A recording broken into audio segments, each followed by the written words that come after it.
David called his assistant, Veronica, into his office the next day. She entered as she always did, dressed impeccably, with her platinum blonde hair neatly tucked into a tight bun.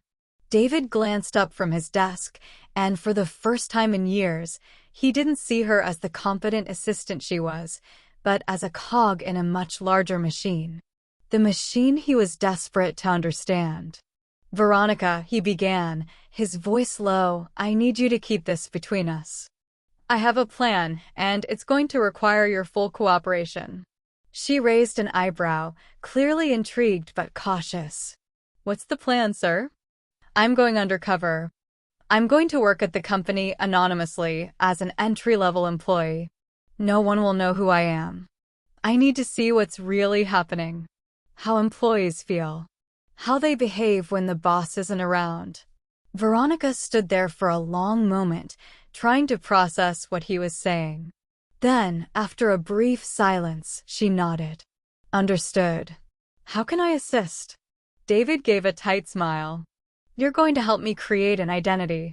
One that's unrecognizable. I'll need a new persona, one that doesn't exist in the company records, one that will blend in." "Understood, sir. But you'll need to be careful," Veronica warned, her tone serious now.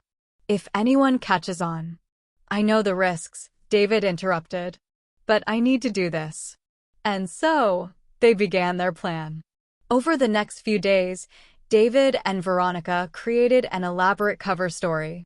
David would take on the identity of Daniel Webb, a 25-year-old recent college graduate who had worked in customer service for several years before being recruited into a junior role at Mercer Industries.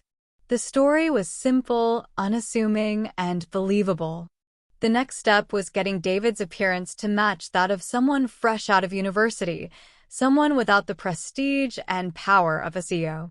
Veronica helped him choose a simple wardrobe, plain dress shirts, unbranded slacks, and a modest pair of shoes that would look at home in any cubicle farm. It was essential that David look as ordinary as possible. As the days went by, David felt an unsettling mix of excitement and fear. The man he had been, the confident, assertive CEO, was fading into the background, and in his place stood a vulnerable, unsure Daniel Webb. A part of him hesitated. Could he really go through with this? Could he really sacrifice everything for the truth? But there was no turning back now. David, now fully transformed, walked into the company building at 8 a.m. sharp, just like any other employee. His heart pounded in his chest, and his palms felt clammy. For the first time in years, he wasn't in control. He wasn't the man everyone turned to for answers. He was just another face in the crowd. As he entered the office, he was met by the usual buzz of activity, employees chatting, typing away at their computers, the hum of the coffee machine. But nothing felt familiar. The world he had known for so long suddenly felt distant, like it was happening in a parallel universe. A receptionist at the front desk barely glanced up as he passed by. He could hear the soft clatter of keyboards, the quiet hum of fluorescent lights, and the distant murmur of phone calls. But nothing seemed to stand out.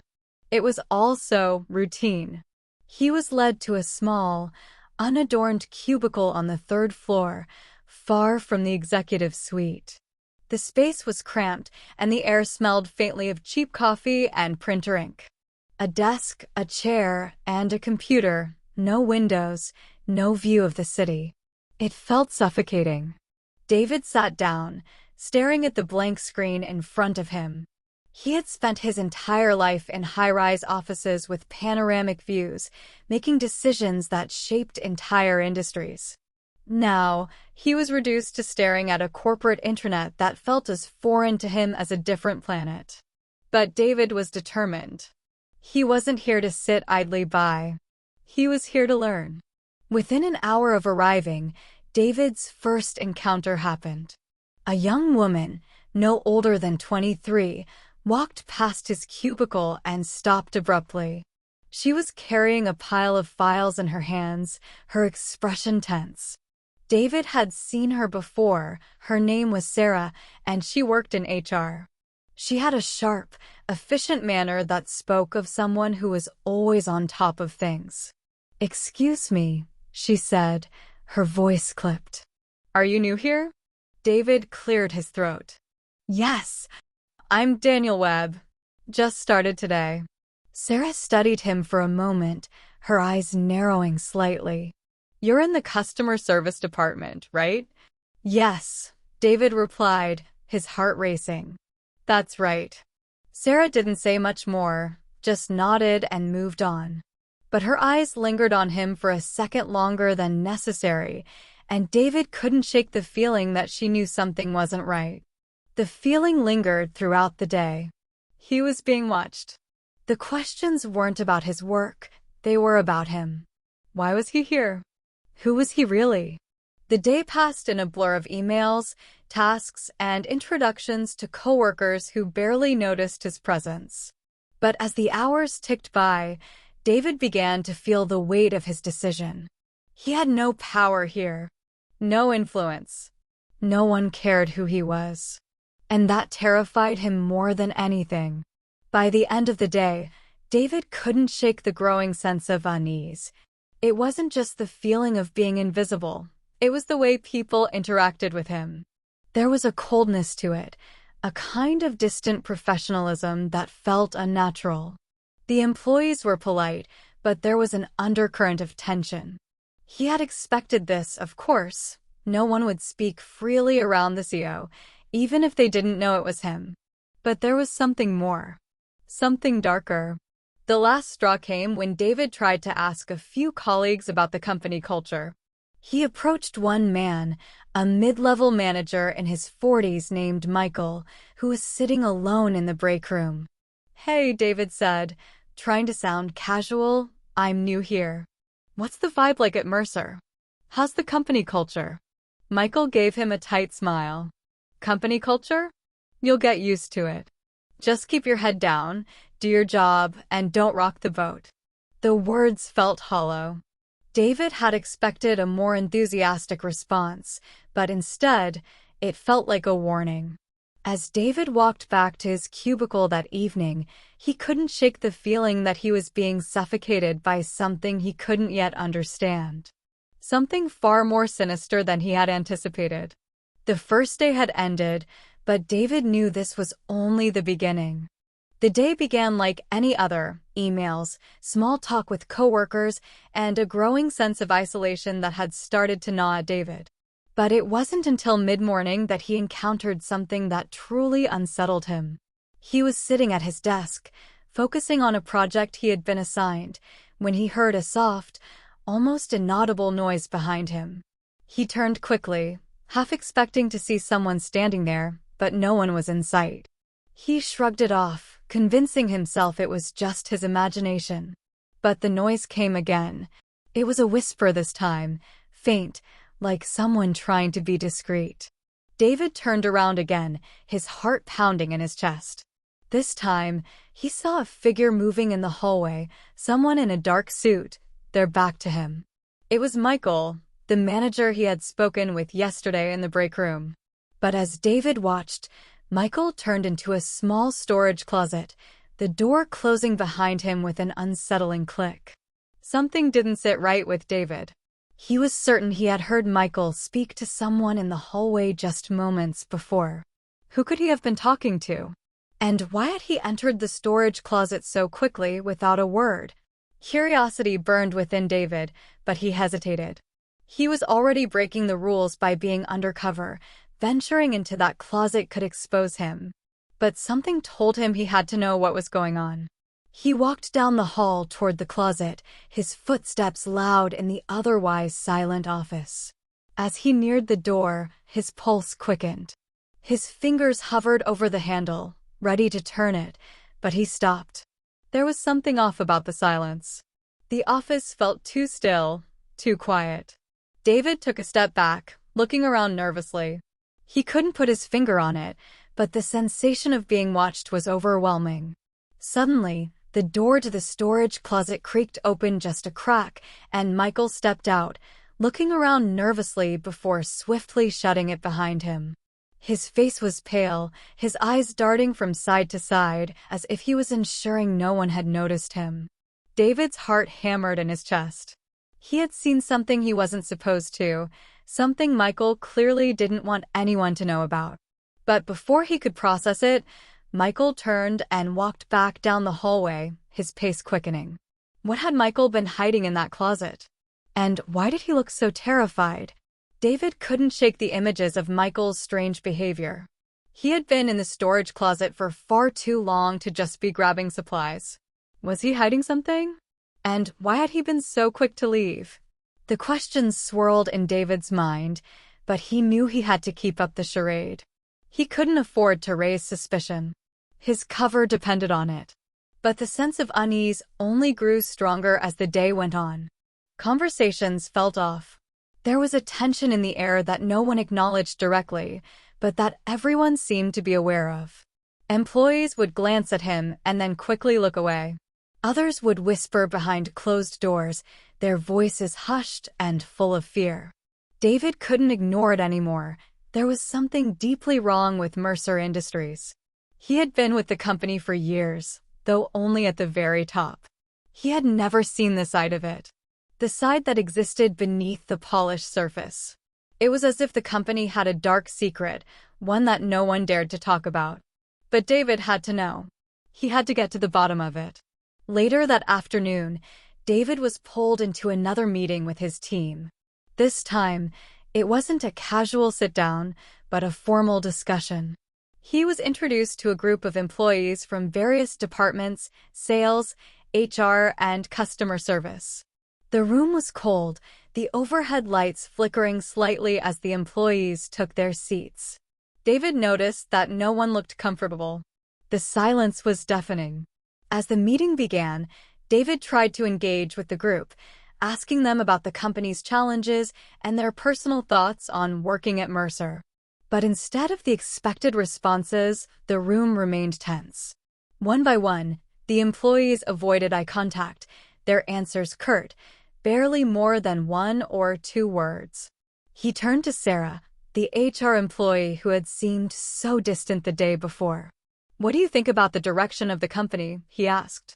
Sarah's eyes flitted toward him, but she quickly looked away. "It's fine," she said stiffly, her voice barely above a whisper. "The company's fine. We're all just trying to get by." The answer felt hollow, but David pressed on. "What about the team dynamic? Are employees feeling supported here?" The question hung in the air for a moment. No one spoke. Then, Michael, the manager, shifted uncomfortably in his seat.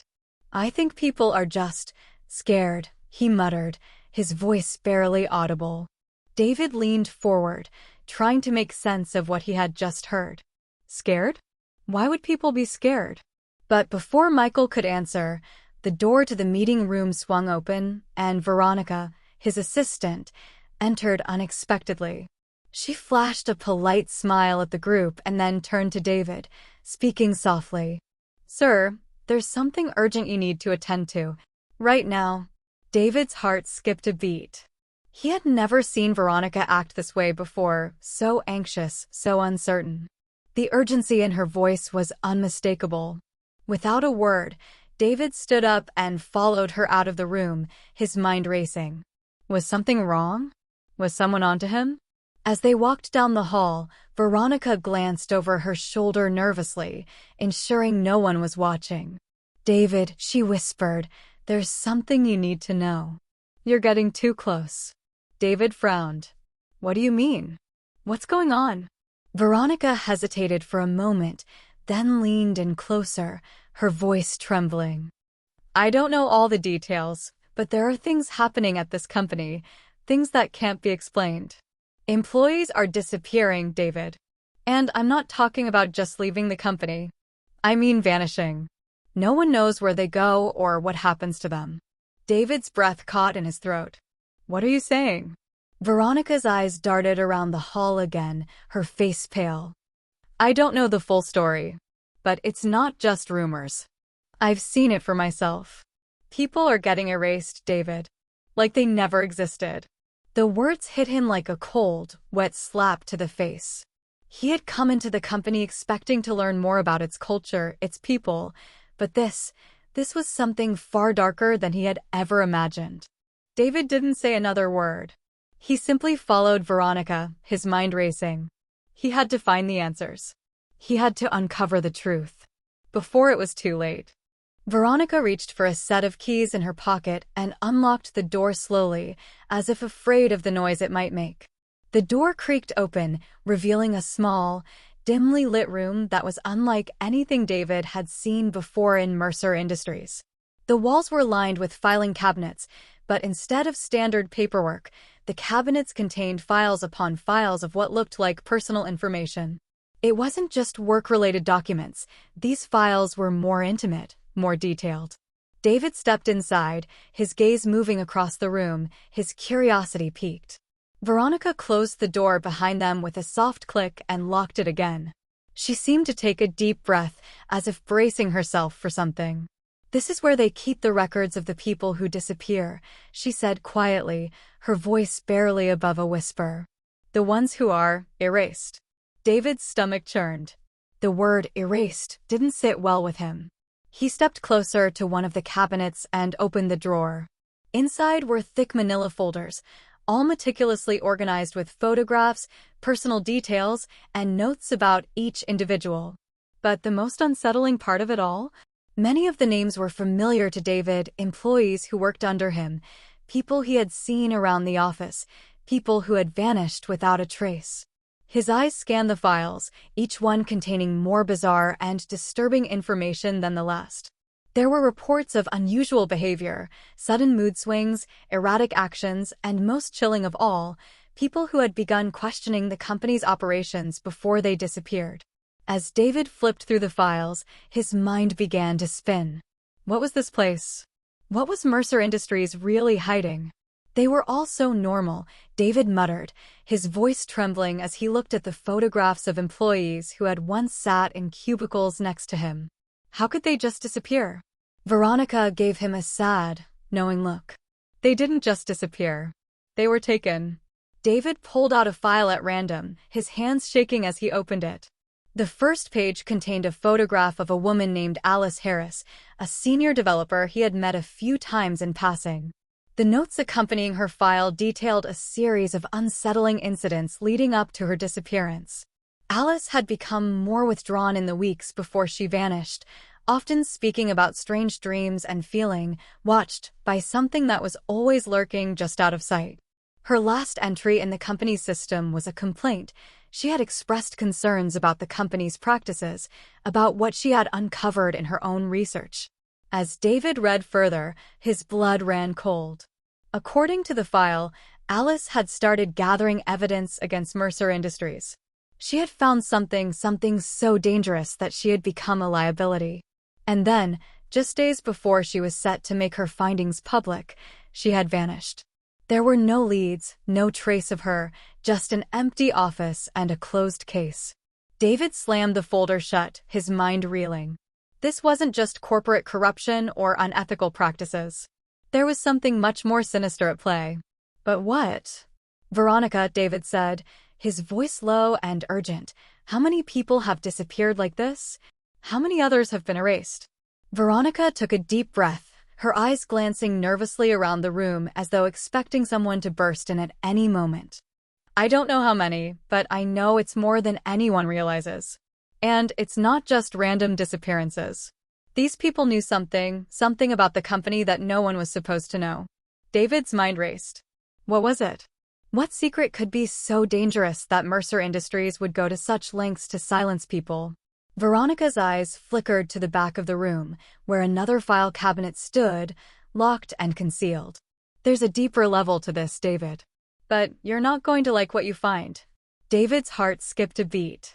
"What do you mean?" She hesitated for a moment, then turned to face him, her expression grave. "This company, it's involved in something much bigger than tech. Mercer Industries isn't just a tech company, it's a front. A front for something much darker." David's blood ran cold as he looked at her. "What are you talking about?" Veronica took a deep breath, as if preparing herself to say the words that would change everything. Mercer Industries is part of a network, David. A network that's involved in mind control, psychological experiments, and the manipulation of people. They've been testing on employees for years, erasing their memories, using them as guinea pigs for twisted projects. David could barely process the information. Mind control? Psychological experiments? This sounded like a conspiracy theory, a bad one at that. But as he looked into Veronica's terrified eyes, he knew she wasn't lying. Suddenly, the door to the room creaked again. David's heart leapt in his chest as he quickly shoved the file back into the cabinet and turned toward Veronica. She looked just as startled as he did, her face draining of color. Before either of them could react, the door swung open and a figure stepped inside. It was Michael. But something was off about him. His face was pale, his eyes wild with panic. His usually neat suit was wrinkled, and he looked as though he hadn't slept in days. "I knew it," Michael muttered under his breath, his voice low and hoarse. "I knew you were getting too close. You need to leave now. They're coming for you." David's pulse quickened. "Who's coming for me? What's going on, Michael?" Michael glanced over his shoulder nervously, his eyes darting toward the door. "You don't understand. They know what you're doing. They know you've been asking questions. They've been watching you, David. You're not just another employee anymore. You're a target." Before David could ask anything else, Michael grabbed his arm and yanked him toward the door. "Come on," he urged, his grip tightening. "We don't have much time." David had no choice but to follow. He had come this far. He wasn't going to stop now. David and Veronica hurried down the hallway, their footsteps echoing in the silence. Michael was ahead, leading them toward an exit that David hadn't even realized existed. They passed through door after door, each one more hidden and isolated than the last. The deeper they went into the building, the more David felt like they were slipping into a different world entirely, a world that Mercer Industries had kept hidden for years. As they reached the final door, Michael stopped and turned to face them. His face was grim. "You can't stay here. Not anymore. I'll take care of it, but you need to leave, David. You can't let them find you." David's mind was spinning. He barely understood what was happening, but he knew one thing for certain. Everything he thought he knew about Mercer Industries was a lie. Michael reached into his jacket and pulled out a small flash drive. He handed it to David. "Take this," he said quietly. "Everything you need to know is on here. But don't trust anyone. No one is who they seem." David took the flash drive, his fingers trembling. He didn't know what was on it, but he knew it was the key to unraveling the truth. As Michael quickly turned and disappeared down the hallway, David and Veronica made their way to the exit, their hearts pounding in their chests. They had uncovered the truth. But now, they were being hunted. David and Veronica moved quickly through the underground parking garage, their footsteps echoing in the otherwise quiet space. The noise of their hurried pace seemed to amplify the sense of urgency hanging in the air. Veronica, still wide-eyed and trembling, glanced nervously over her shoulder, but David could sense that something even darker was coming. He could feel it in the pit of his stomach, a suffocating, palpable dread that wouldn't go away. "Are you sure this is safe?" David asked, his voice low, strained. Veronica didn't respond immediately. She seemed lost in thought, her face pale, her mind clearly spinning. "They've been watching us for days, maybe longer. They know what we're doing. But you don't understand. They can track us. They have eyes everywhere." David's stomach twisted with anxiety. He had suspected as much. The walls in Mercer Industries had ears, and there were no safe places left to hide. Every hallway, every office, every room seemed like a potential trap. But there was no choice now. He had to move forward. "What's on the flash drive, Veronica?" David asked, his voice urgent. Veronica's eyes flickered to him. "You don't want to know." "Not yet. We need to get out of here first, and then." Suddenly, the sound of screeching tires cut through the night, followed by the blaring of horns. David whipped his head around, his breath catching in his throat. A black SUV barreled toward the entrance of the parking garage, its headlights blindingly bright. David's heart leaped into his throat. He recognized the vehicle. It was a company car, a symbol of Mercer Industries' unyielding power. "Get in the car," Veronica shouted, grabbing his arm. Before David could fully process what was happening, Veronica was already sprinting toward a nondescript sedan parked in the corner. David hesitated for a split second before following her, his heart racing in his chest. The black SUV screeched to a halt at the entrance, blocking the way out. David and Veronica had no choice but to push forward. They jumped into the car and slammed the door behind them. Veronica immediately started the engine, and the tires squealed as she slammed her foot down on the gas pedal. The sound of the SUV's engine revving and the roar of its tires speeding after them filled David's ears as Veronica sped down the darkened streets. The city outside appeared normal, quiet, calm, as if nothing were wrong. But inside the car, David could feel the walls closing in. The weight of the situation pressed down on him as they raced through the night. "Don't look back," Veronica said, her voice shaking. "Whatever happens, do not look back." David didn't need to be told twice. He gripped the edge of the seat, his knuckles white as they whipped through the streets. The black SUV was on their tail, keeping a dangerously close distance, weaving in and out of traffic with frightening precision. David's mind raced as he tried to make sense of everything that had transpired in the last 24 hours. The files, the experiments, the disappearances, what had started as an investigation into employee dissatisfaction had transformed into something far more sinister. It was becoming increasingly clear that Mercer Industries wasn't just a corrupt corporation. It was a shadowy organization with its claws sunk deep into a world that no one could see. A world where the lines between reality and manipulation blurred, where human lives were expendable. The SUV honked loudly behind them, its headlights flashing as it closed in. "They'll stop at nothing," Veronica said, her voice tight with fear. "We're not the first people they've hunted down, David. They've done it before, and they'll do it again if we don't make it out of here." David clenched his jaw, trying to keep his composure, but a sinking feeling lodged deep in his stomach. "Where are we going? What's the plan?" Veronica's eyes darted nervously between the rearview mirror and the road ahead. "We need to get to the safe house," she said, barely above a whisper. "I have contacts. People who know what's really going on. If we can get there, maybe we can make it out alive." David nodded grimly. He didn't have time to question her, not now. There was too much at stake. After what felt like hours, the dark streets gave way to quieter, more isolated areas of the city. Veronica swerved the car down an unmarked road that led into a shadowed alley. The SUV was still behind them, but they had gained some ground.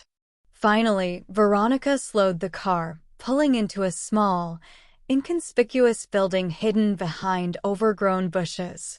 There was no sign, no indication that this was anything other than a rundown warehouse.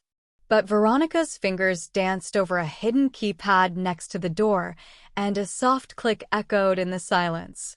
She threw open the door and motioned for David to follow. They rushed inside, the door clicking shut behind them, leaving the world outside once again silent. Inside the safe house was a far cry from the clinical, sterile environment of Mercer Industries. It was a small, dimly lit space, bare bones, almost forgotten. But there was a sense of safety here, a sense of anonymity. Veronica led him into a back room, where a large table was covered with scattered papers, photographs, and documents. Several people were sitting around the table, intense, serious people who looked just as worn and haggard as David felt. They were former employees, whistleblowers, and investigators who had been tracking Mercer Industries for years. One of them, a man with a grizzled beard and sharp eyes, looked up as Veronica entered. "Did you get it?" he asked. His voice was gruff, but there was a layer of hope beneath it. Veronica nodded and held out the flash drive. "We have everything we need." David's heart pounded as he stepped forward. He had seen enough to know that this wasn't a simple corporate cover-up. This was much bigger. There were forces at play that none of them understood fully. Another person at the table, a woman with piercing eyes, glanced up from the papers she was scanning. "So, what's on the drive?" she asked. "Do you think it will be enough?" David felt the weight of their gaze fall upon him. He glanced at Veronica, then at the group, unsure how to explain the enormity of what they had just uncovered. "I don't know," David admitted. "But I think we're about to find out." As Veronica slid the flash drive into a nearby laptop, the room fell into an intense silence. The screen flickered to life, and a series of encrypted files appeared. Veronica's fingers flew over the keyboard, navigating through the layers of security. It was a waiting game now, one that felt like it would last an eternity. But then, as the last layer of encryption fell away, a single document opened. It was titled Project Erasure. The file began to download. As it did, David leaned forward, unable to tear his eyes away. The contents of the document were staggering. They weren't just files about employees. They were detailed reports of covert operations, data on psychological experiments, notes about the use of technology to erase and alter memories, and worst of all, testimonies from people who had been subjected to these experiments. The scope of it was incomprehensible. Mercer Industries wasn't just manipulating its employees, they were experimenting on them, erasing their memories, controlling their thoughts. People weren't just disappearing, they were being reprogrammed, remade into something else. David's heart pounded as he read the last lines of the document. Phase 1, Control through Erasure. Phase 2, Complete Assimilation. Subject 1987, Project Prototype confirmed. David stumbled back from the screen, his breath shallow. The realization was dawning on him.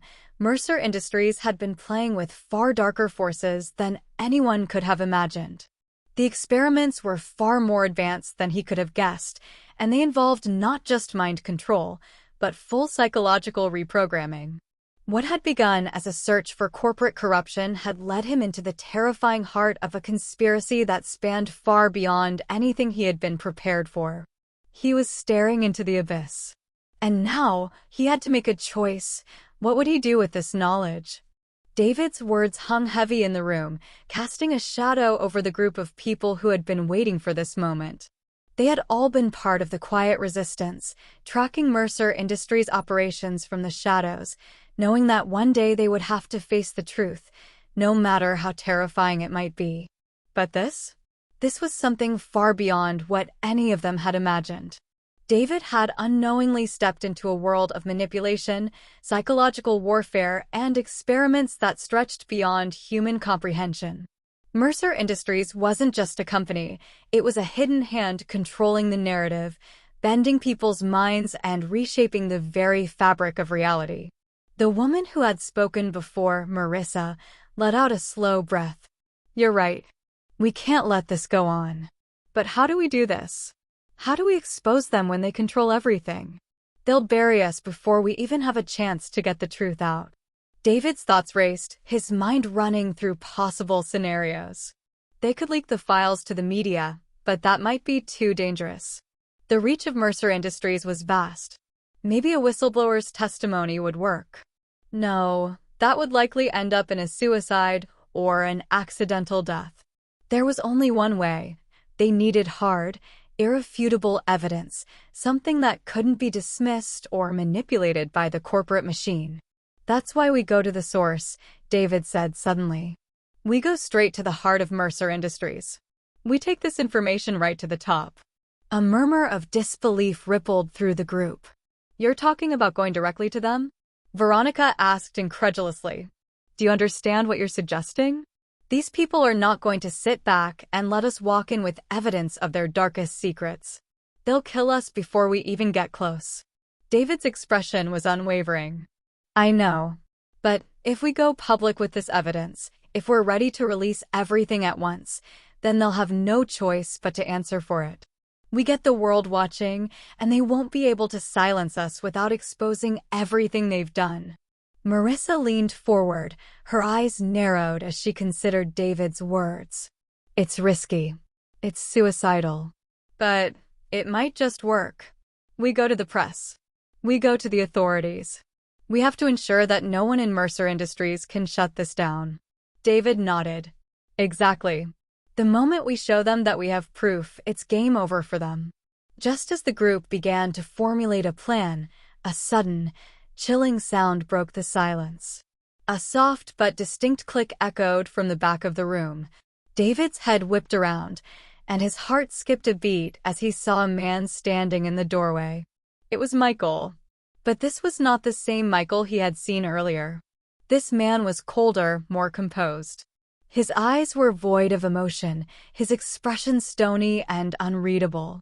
You thought you could get away, didn't you? Michael's voice was almost a whisper, yet it felt like it reverberated through the room.